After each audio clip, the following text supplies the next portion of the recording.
Pak Menak Nasaruddin Umar permasalahkan di daerah PIK tidak ada suara azan karena katanya kurang masjid di sana. Maaf Pak Menak, saya cuma mengingatkan, Pak Menak itu menteri semua agama, bukan menteri agama Islam saja loh. Indonesia itu negara dengan jumlah masjid terbanyak di dunia, Pak. Kenapa Pak Menak tidak bantu umat Kristen yang masih sulit ibadah karena dipersulit izin di berbagai wilayah Indonesia? Gereja Kanaan di Pondok Raya Tangsel masih dipersulit izinnya Pak Menak. Gereja Katolik Santo Antonius di Cipamokolan, Bandung masih dipersulit izinnya Pak Menak. Gereja GPDI di Tarik Sidoarjo masih dipersulit izinnya Pak Menak. Gereja GKI di Bajem Ciracas masih dipersulit izinnya Pak Menak. Dan masih banyak lagi kalau saya sebutin satu persatu, bisa 1 jam belum kelar ini videonya. Jadi daripada ngurusin masjid yang sudah oversupply, kenapa Pak Menak tidak bantu umat Kristen yang masih dipersulit izin gerejanya? Umat Kristen itu warga negara juga loh, Pak Menak. Mereka bukan warga negara kelas 2 yang tidak perlu diperhatikan hak ibadahnya. Hari ya tidak. Kalau dibongkar nggak paham. Gimana kan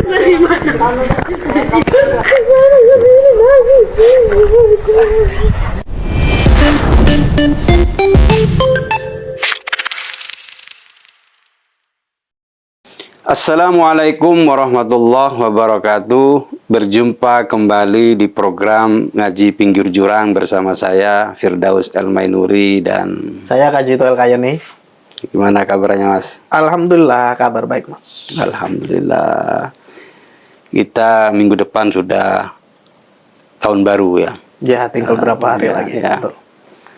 Oke Mas, hari ini kita akan ngaji atau berdiskusi tentang pernyataan Menteri Agama yang baru, ya, Kiai Haji Nasaruddin Umar ya. Jadi dia itu membuat pernyataan yang kontroversial, dianggap kontroversial bagi sebagian orang ya. Pertama, dia itu menyoroti tentang masjid. Ya, jadi pertama dia itu menyayangkan di sepanjang Jalan Tamrin, Sudirman itu dan Kuningan, Jakarta itu tidak ada masjid yang menonjol di tepi jalan yang berada di jantung kota. Ya. Ya, ini menjadi sorotan dia. Kenapa? Karena tidak ada masjid di sepanjang jalan itu.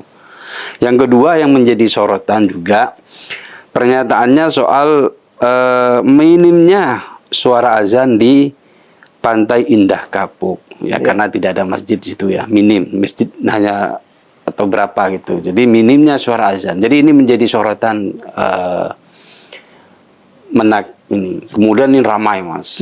Dan ya banyak yang juga ada yang pro, ada yang menyerangnya gitu. Ya. Ini gimana nih menurut Mas Kajito ini? Ya, kalau pernyataan itu sebagai imam Masjid Istiqlal atau sebagai ulama itu cocok. Kayak tepat kalau Kiai Nasaruddin bilang begitu. Tapi kalau sebagai Menteri Agama, menurut saya itu agak condong, terlalu condong ke Islam ya. Karena beliau sendiri menyatakan beliau bukan Menteri Agama Islam, tapi Menteri semua umat beragama. Mestinya, meskipun kalimatnya baik, kan tujuannya baik ya. Cuman itu bias ya, itu terlalu condong ke satu kelompok. Dan kasihan kelompok minoritas, umat Kristen misalnya, mau bangun gereja setengah mati. Ini masjid kita itu sudah terbanyak di dunia. Negara dengan masjid terbanyak nomor 1 dunia, itu Indonesia.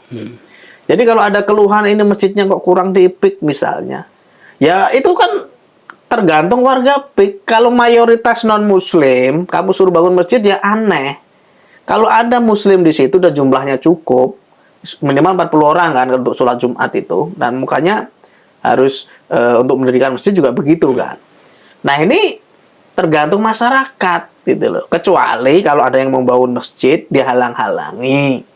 Nah itu mungkin perlu mediasi dari pemerintah. Oke, ini Mas. Jadi pernyataan Menak ini mendapat dukungan lah dari Ketua Umum Santri Muda Nusantara. Ya. Ya, yang bernama Sukarya Putra. Dia tuh mendukung pernyataan Kiai Nasaruddin Umar ini. Jadi katanya itu sebagai negara mayoritas muslim terbesar di dunia, ya PIK itu haruslah patuh terhadap keragaman budaya dan memperhatikan masyarakat mayoritas yang ada. Gitu loh. Jadi sebenarnya dia nggak masalah tentang keberadaan PIK itu, tapi ya sebagai negara yang mayoritas muslim harusnya menghargai keberagaman gitu loh Mas. Iya. Menurut saya pernyataan ini juga agak ngawur ya. dia seolah-olah mewajibkan pengembang PIK itu untuk membangun masjid, gitu loh. Kalau dia membangun fasilitas umum, fasilitas sosial, oke lah, itu kan taman kayak gitu ya, tempat-tempat yang untuk orang-orang umum. Kalau dia bangun masjid, itu kan khusus umat Islam, dan mungkin persentase umat Islam di PIK mungkin jadi minoritas, kan gitu. Dan saya lihat wah, umat beragama lain itu bangun rumah ibadah itu juga bukan negara yang bangun, perseorangan aja kan, atau kelompok kumpulan lah, sumbangan lah dari jamaahnya. Dan itu yang mestinya terjadi di PIK. Memang nggak ada orang kaya Islam di sana, ada dong. Kenapa mereka nggak saweran nyumbang terus bangun masjid sendiri? Ada juga yang bilang, netizen yang bilang, wah ini kan salah satu sarana untuk dakwah. Ketika ada masjid di situ, maka adzan semakin berkumandang dan maka di situ ada dakwah menyebarkan agama Islam. Ya itu kan pikiran apa namanya kolot ya, pikiran udik ya begitu. Dia berpikir kalau suara azan kemana-mana otomatis ini umatnya taat gitu. Belum tentu. Masjid kita itu azan juga kemana-mana. Bahkan kalau kita lihat harga rumah dekat masjid itu malah nggak laku, turun. Kenapa? Karena berisik. Masjid kita itu kebanyakan berisik. Itu dianggap orang yang tidak dapat hidayah katanya. Mas. Kalau orang yang dapat hidayah itu harusnya senang masih mendengarkan adzan, mendengarkan ini. Kalau azannya, jadi netizen menganggap, wah ada netizen yang bilang, wah ini yang belum dapat hidayah katanya. Bu Hidayah Nur Wahid, ya nggak ada itu cerita kayak gitu. Orang itu ya apa namanya? Apa yang membuat orang tidak nyaman itu sudah pasti nggak bagus, gitu loh. Kalau sesuatu yang baik, bagus, pasti orang akan menerima dengan nyaman. Kenapa azan yang keras di toa itu dianggap tidak nyaman? Berarti kan bukan azannya yang nggak bagus, volumenya yang keras tadi itu yang mengganggu, itu yang bising. Belum lagi kalau orang dekat masjid kan biasanya ya masjid itu kan nggak hanya azan aja yang berisik, apa ada pengajian, apa kan sendalnya hilang aja di masjid, gitu loh. Jadi sudah kayak nggak jelas, makanya itu mengganggu. Dan ini yang membuat tanah di dekat masjid itu turun. Orang malas dekat masjid, gitu. Kalau zaman dulu kan orang bangga kan, wah rumahnya dekat masjid. Gitu. Ini orangnya alim taat ini kan gitu dulu, ada kebanggaan lah. Kalau waktu saya kecil itu. Tapi sekarang orang dekat masjid, wah malas, gitu loh. Berisik. Yang pertama tuh berisik dulu. Kadang kalau Jumatan tutup jalan lagi, orang mau pulang loh, kok jalannya ditutup malah ribet atau mau pergi dan seterusnya. Jadi tapi kan begini Mas, ini kan ada netizen itu yang bilang, wah ini sejalan dengan ayat ya Al-Qur'an ya. Bismillahirrahmanirrahim. Dalam surat At-Taubah itu disebutkan Bismillahirrahmanirrahim, innama ya'muru masajidallah man amana billahi wal yaumil akhir wa aqamas shalah wa ataz zakah wa lam yakhsha illallah fa'asa ulaika ayyakunu minal muhtadin. Nah, sesungguhnya yang memakmurkan masjid Allah itu hanyalah orang-orang yang beriman kepada Allah dan hari akhir, serta menegakkan salat, menunaikan zakat, dan tidak takut kecuali hanya kepada Allah.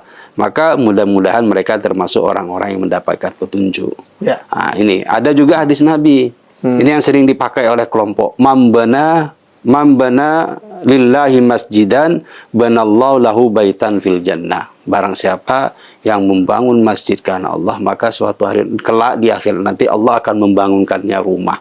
Nah, ini makanya kan kemuliaan orang yang membangun masjid itu kan mulia banget. Mas. Bahkan orang yang dekat-dekat masjid itu dibilang dapat berkahnya Mas. Seharusnya orang dekat masjid seharusnya dapat berkahnya, dapat pahalanya. Ini malah dapat berisiknya, gitu loh. Karena memang toa masjid, toa musola kan sudah diatur oleh Kemenak sebenarnya di zaman Gus Yakut itu ya. Tapi nggak diterapkan dan nggak ada pihak dari Kemenak yang di bawah itu, mungkin nggak ada aparatnya ya, yang menegakkan hukum itu. Ada imbauannya doang, ada edarannya doang, tapi eksekusinya nggak ada. Masjid ya suka-suka mereka gitu. Dewan masjid pun ya suka-suka mereka, nggak bisa ngatur juga akhirnya, hanya sekedar ormas dan seterusnya. Makanya soal ayat yang tadi gimana Mas? Yang mana? Yang soal memakmurkan masjid itu. Itu sebenarnya imbauan ya, imbauan untuk umat Islam bahwa umat Islam itu ya kalau bisa memakmurkan masjid. Itu kan imbauan kepada individu, kepada kelompok muslim, bukan kepada pengembang ya, atau kepada pebisnis di Jalan Sudirman Tamrin. Itu kan kembali lagi ke orang-orang Islam di situ. Loh, kalau mereka memang punya niat untuk membangun masjid, ya dikembalikan ke hati mereka masing-masing. Kenapa kamu nggak bangun masjid? Jangan menyalahkan pemerintah atau menyalahkan pebisnis yang ada di jalan itu gitu loh. Ya di Tamrin ini kan banyak Mas, umat Islam gitu kan. Iya, Jadi kan kenapa kalau mereka nggak seumpamanya berinisiatif? dibangunin masjid kan mereka akan lebih mudah untuk Nah, itu beribadah. inisiatifnya dari umat Islam dong. Jangan apa-apa negara, apa-apa harus dipikirin. Itu kan aneh. Lagian saya nggak ngerti kenapa mestinya kan itu di lingkungan itu juga ada jamaahnya ya, ada kelompok-kelompok ormas, ada NU, ada Muhammadiyah, itu kan banyak juga. Kenapa mereka nggak punya inisiasi untuk membangun masjid di daerah itu? Atau di awal perkembangan Jakarta dulu kok nggak diinikan gitu loh?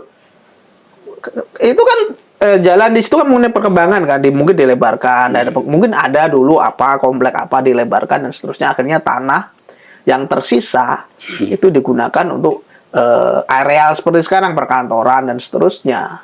Jadi pernyataan seperti itu dari seorang Kemenak menurut saya kok malah nggak pas ya, karena hari ini yang paling mendesak perlu perhatian khusus Kemenak itu umat minoritas, bukan umat mayoritas. Izin gereja ini yang dipersoalkan sampai sekarang. SKB 2 Menteri ini memberatkan. FKUB ini akhirnya semena-mena juga, karena bukan memfasilitasi izin gereja atau izin wihara atau izin apapun rumah ibadah lain, justru mempersulit, ya kan? Karena syaratnya kalau nggak salah harus ada 90 orang internal, kemudian harus ada izin tetangga 60 orang loh. Ini orang mau bangun tempat ibadah perlu izin 60 orang, itu kan gila. Ini siapa yang bikin dulu ini? Sementara orang mau bikin diskotik, bikin bar, bikin kafe nggak perlu izin. Izin tetangga maksudnya, izin kalaupun ada kanan kiri cukup lah. Ini sampai 60 orang mau ngapain gitu loh. Jadi peraturan ini, SKB yang ditekan ini atas dasar desakan mayoritas pasti itu. Mayoritas takut kalau umat minoritas bertambah, umat mereka berkurang karena tersedot.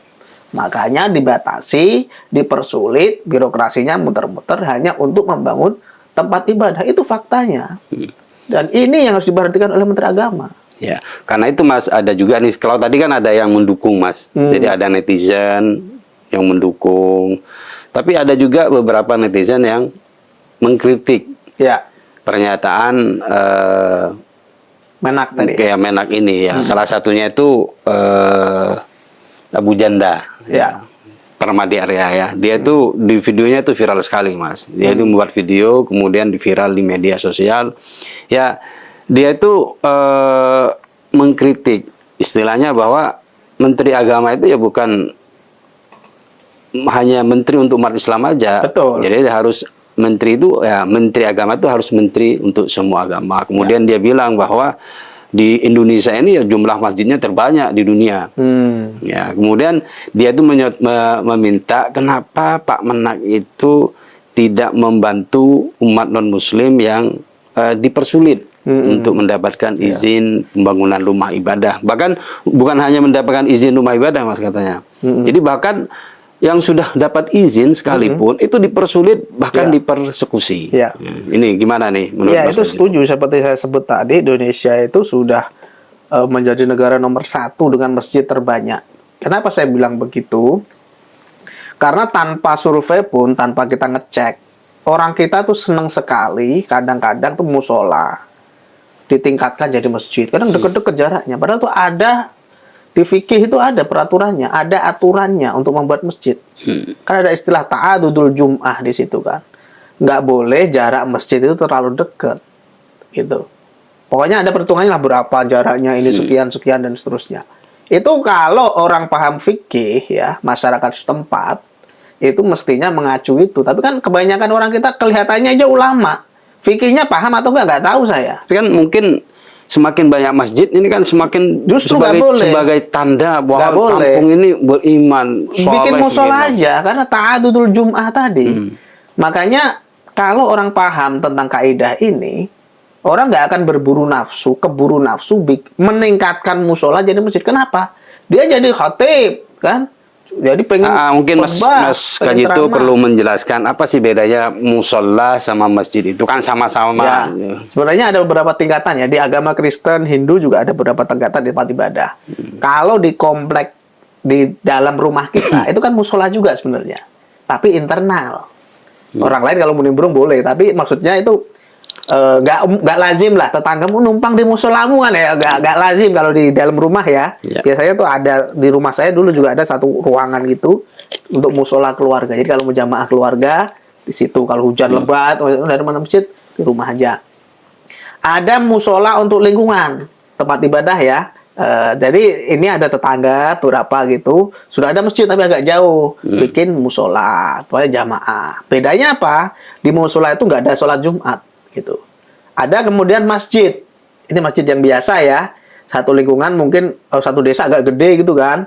Ada masjid di ujung, ada masjid lagi di sini gitu. Masjid yang kecil ini karena yang masjid yang gede terlalu jauh, bikin masjid kecil. Kemudian ada masjid jami, masjid yang gede. Nah, itu beda lagi. Pusat Itu yang kota biasanya ya. Biasanya buat sholat Id. Kadang kan ada kan di Mekah sekalipun juga ada masjid. Yang membedakannya apa? Kalau masjid jami itu buat sholat Id, dulu buat ngeksekusi orang juga, buat mancung gitu ya, banyak lah. Nah itu ada masjid jaminya. Artinya nggak semua digunakan sebagai tempat sholat Id karena memang lahannya juga harus luas kan masjid jami. Jadi klasifikasi ini yang kemudian di Indonesia itu apa ya? Jadi bias ya, jadi nggak jelas. Ada orang sudah ada masjid karena agak jauh, males jalan kaki, musola yang ada di situ dinaikkan tingkatnya jadi masjid. Akhirnya apa? Akhirnya makan jalan, nggak ada parkiran. Kalau orang sholat Jumat nutup jalan karena memang nggak cukup tanahnya. Ini yang nggak dipikirkan oleh masyarakat kita. Makanya kalau kamu mau bangun masjid, kamu harus dirancang dulu dari awal. Masjid itu, kalau memang masjid ya, harus ada halamannya. Minimal nanti buat sholat Id, buat sholat istisqa, buat apalah, buat acara keagamaan di situ muat, buat parkir dan seterusnya. Kalau perlu masih buat madrasah ini dan itu idealnya masjid begitu. Tapi di kita kan enggak. Sudah tahu itu tanahnya sempit, awalnya buat musola, di komplek-komplek tuh banyak banget. Dipaksain jadi masjid. Akhirnya ya begitu. Masjid darurat ini akhirnya mencaplok jalanan umum, bising, ribet lah orang di situ, dan ini yang harus kita cegah sebenarnya, Mas. Karena itu Mas begini Mas, ada juga netizen yang bikin tantangan nih. Ini kan Menteri Agama baru Mas ya, Pak Nasar, Pak Kiai Nasar ini kan baru jadi menteri ya, jadi ya masih kita belum inilah. Jadi kita tidak boleh terlalu menghukumi begini-begini. Gitu ya. Karena itu ada netizen juga yang kayak semacam memberikan tantangan. Wah, berani nggak ini Pak Menak nih?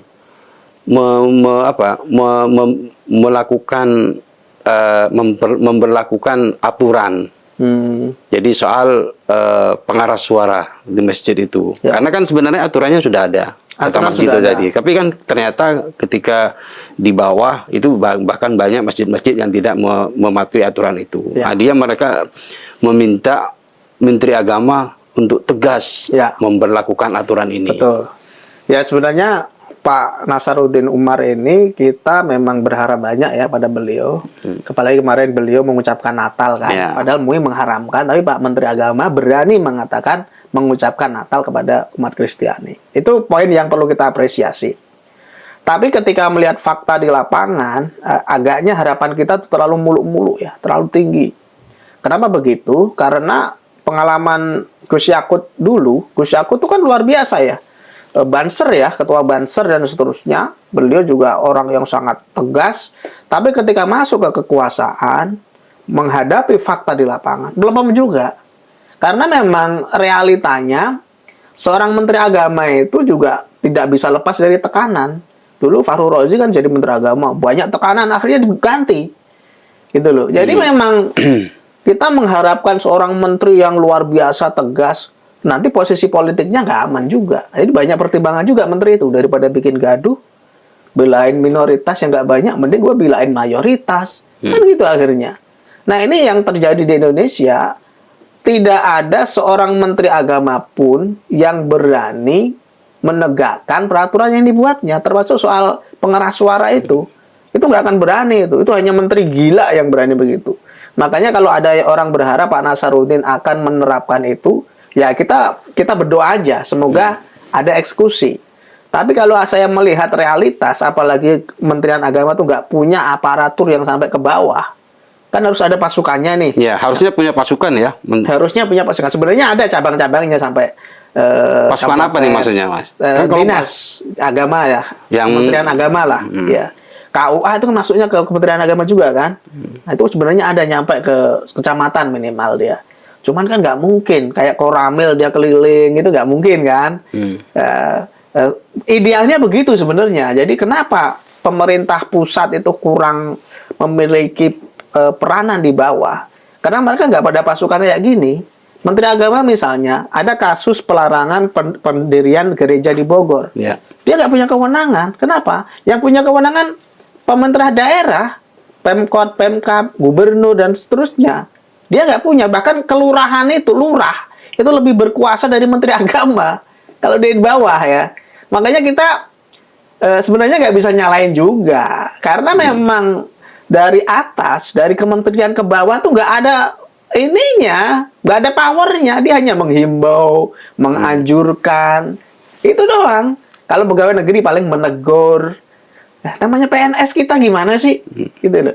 Jadi orang-orang kita tuh akhirnya ya terjebak dalam lingkaran setan ini. Umat minoritas di Indonesia sampai kapanpun ya, kalau mereka mengharapkan pembelaan dari siapa misalnya, dari Menteri Agama, memang berani. Presiden aja nggak berani, apalagi Menteri Agama gitu loh. Dari DPR boro-boro DPR mikir, DPRD apalagi DPRD.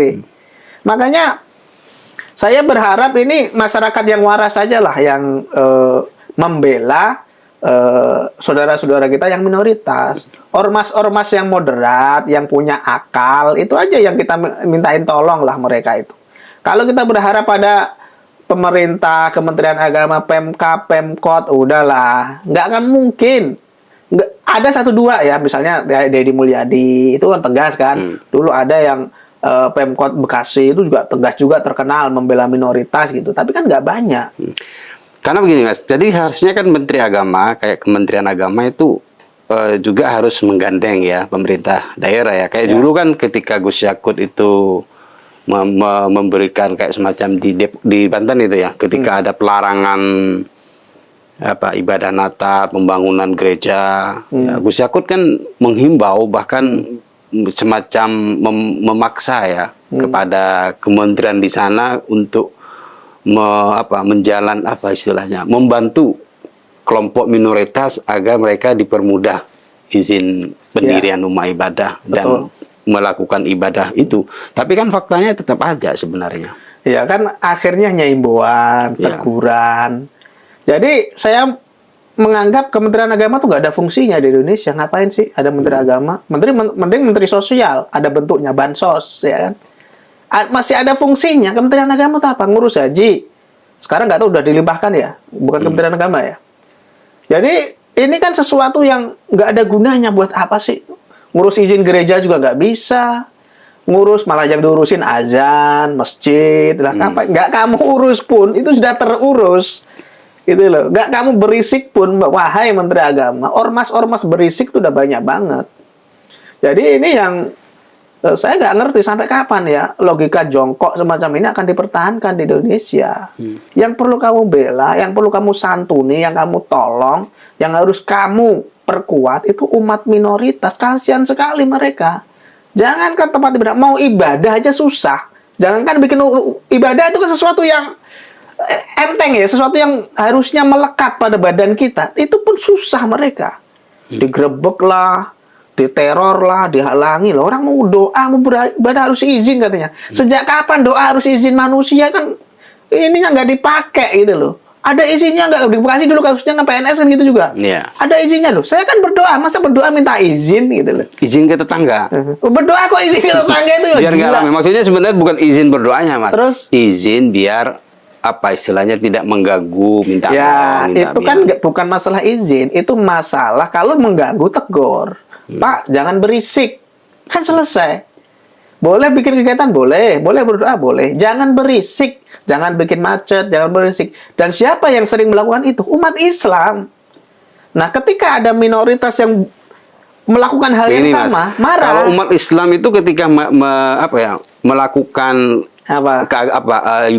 kayak semacam ritual keagamaan gitu kan. Itu kan mereka melakukannya di yang mayoritas umat Islam. Jadi tidak mengganggu lah. Jadi umat Islam sekitar itu ya aman-aman aja. Mengganggu, saya terganggu, ya kan? Kalau Karena ada hanya orang minoritas aja, satu paling ya dari 100 orang mungkin hanya satu oke. atau dua Tapi itu gitu tetap kan. mengganggu. Kenapa? Hanya orang nggak berani ngomong aja. Kenapa nggak berani ngomong? Nanti mereka dipersekusi nih.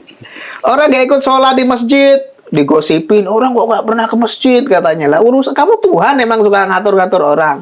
Orang nggak pernah tahlilan. Orang kok nggak pernah tahlilan, memang dia nggak pernah nanti kalau mati nggak mau doain kan kayak gitu.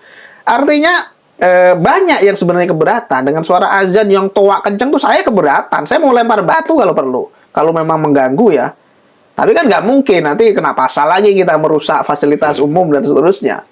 Ini yang nggak habis pikir. Bahkan ada loh di kampung saya itu orang yang suka azan gitu lah. Itu udah dimarahin orang, kan suaranya kan rusak ininya alatnya kan, krosek, nyetel tape dia, ditinggal pulang, jadi akhirnya kuaco kan, dimarahin sama orang, jangan nyetel tape, ditinggal pulang, marah malah, gitu. Akhirnya akan banyak orang kayak begini yang nggak paham, mentang-mentang atas nama agama, dia melanggar ketertiban umum, sudah ditegur. Yang negur orang Islam juga, kalau yang negur dengan Muslim dipersekusi itu, yang negur orang Islam juga, tapi dia nggak mau tahu. Ya. Ini gini Mas, jadi saya ingat punya cerita nih, kisah nyata ya. Jadi tahun 2000 ketika saya kuliah di Jogja itu, saya kebetulan tinggal di masjid. Ya. Nah, waktu itu ada teman saya, dia alumni pondok pesantren, dan dia itu di pesantren menjadi bagian Qismul Ibadah. Jadi dia itu memang di pesantren itu saat nyantri itu jadi bagian untuk ibadah, jadi memang aktif di masjid. Ini. Suatu hari nih Mas, pas malam jam 3, karena dia masih baru alumni pesantren, jadi girah keagamaannya itu masih tinggi. Jam 3, mungkin dia menyamakan lingkungan kita di Jogja itu, waktu saya kalau nggak keliru di mana, deket Lempuyangan gitu ya. Jadi teman saya ini jam 3, langsung tarhim, pakai pengeras suara. Jadi pertama tuh aman. Malam keduanya, karena malam pertama aman, udah dia. Malam kedua nyoba lagi jam 3. Habis itu dilempar sama tetangga. Jadi masjid itu dilempar, kerapang, kaget dia. Habis itu ya dia curhat lah. Kita, udahlah jangan, jam 3 ini waktu orang tidur gitu akhirnya. Kita teman-teman yang lain ngasih tahu dia gitu. Ini jam 3 itu. Jam 3 itu waktu orang tidur lagi enak-enak itu. Tapi karena dia masih girahnya itu masih baru alumni pesantren, terus waktu itu dia masih ini, akhirnya ya setelah dikasih tahu ya janganlah kalau mau tarhim itu ya jangan pas jam 3 lah, 5 menit sebelum subuh lah baca ini dzikran. Ini kisah nyata gitu loh. Dia berhenti gara-gara dilempar sama tetangga itu, dan mayoritas di tetangga itu Muslim semua. Makanya itu kan fakta ya, itu sebuah bukti bahwa nggak semua orang Islam tuh happy dengan kamu tuh sok agamis begitu ya. Bahkan kalau kamu azan, sebenarnya yang lain-lain itu kan nggak disunahkan ya di pengeras suara itu ya. Kamu mau baca Al-Quran ya silahkan baca di situ. Ngapain kamu pakai pengeras suara misalnya? Apalagi hanya tape. Ya, karena itu dulu Gus Dur pernah nulis ya. Jadi Islam kaset dan kebisingannya. Gitu. Jadi ya mengkritik masjid yang tinggal menyetel, ngaji, kemudian ditinggal pergi. Jadi 1 jam 2 jam orang yang ngaji itu sebenarnya bukan orang gitu. Jadi kasetnya yang dapat pahala, bukan orangnya. Nah, ini budaya kaset. Dan ini mayoritas terjadi Mas seperti itu. Hampir semua. Hampir semua di Indonesia. Makanya yang saya bilang di kampung saya itu sampai ditegur orang, kamu kalau nyalain itu jangan ditinggal pulang. Kalau pas rusak kan mesinnya rusak, jadi suaranya nggak karu-karu, itu sampai lama banget kan, gila itu. Nah ini yang perlu dicegah. Nggak semuanya harus kamu toakan. Toa itu hanya untuk darurat. Bahkan volumenya harus diatur. Edukasi ini loh yang nggak ada sampai ke bawah. Sebenarnya Menteri Agama tugasnya tuh itu. Oke Mas, begini Mas. Mungkin Mas Kaji itu bisa nggak menyebutkan 3 hal nih yang penting, yang prioritas yang harus dilakukan oleh Menteri Agama ini soal toleransi di Indonesia ini.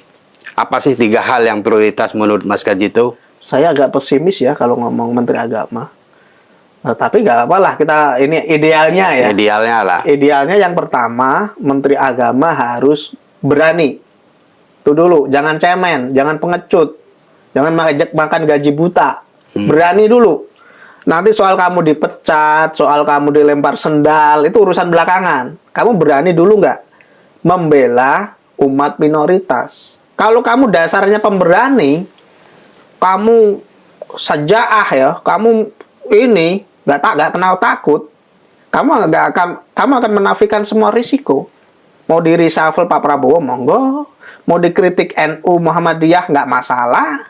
Kalau kamu punya pijakan, kamu punya dasar yang kuat. Aku ini menteri semua agama, bukan hanya menteri umat Islam.